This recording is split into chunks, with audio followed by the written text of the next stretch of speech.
le choix du public n'était pas celui des téléspectateurs de la finale de la France à un incroyable talent, qui s'est déroulée ce mercredi 21 décembre.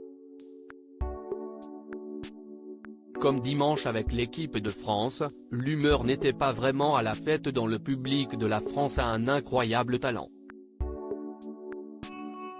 Hier soir, M6 diffusait en effet la finale de son télécrochet en compagnie d'Hélène Ségara, Marianne James, Éric Antoine, Sugar Sammy et de la présentatrice, Karine Le Marchand. Mais face à l'annonce des résultats par l'animatrice, des huées se sont fait entendre.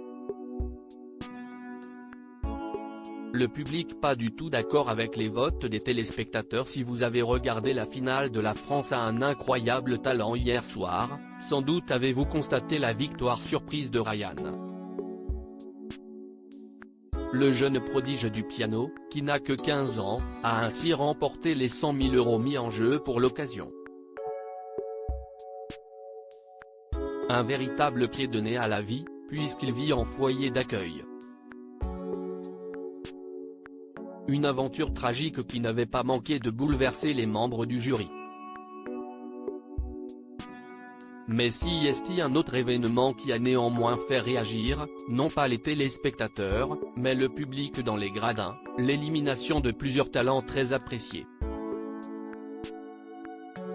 Si d'abord Circus Baobab qui a commencé à faire gronder l'assistance, provoquant l'intervention de Karine Le Marchand. Ça ne sert à rien de faire ça, car ce sont les gens qui ont voté chez eux. Ben oui, mais ils méritaient les 5 premières places, a immédiatement réagi Éric Antoine.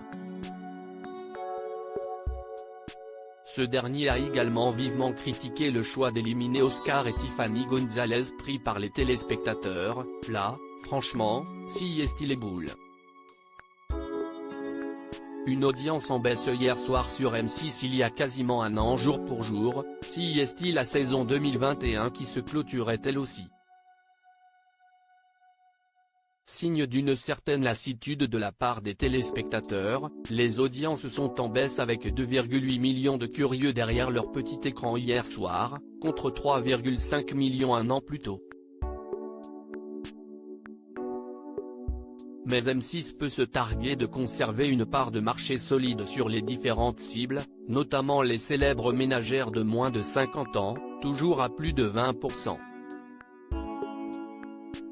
Pas de quoi inquiéter la chaîne donc, qui a déjà lancé les appels à candidature pour l'année prochaine, d'autant qu'en cette fin d'année, les jours de diffusion ont régulièrement été modifiés face à la Coupe du Monde de football diffusée sur TF1. À lire aussi ça a été trop loin, Éric Antoine évoque certaines séquences pas diffusées à la télé à cause de numéros osés dans la France à un incroyable talent.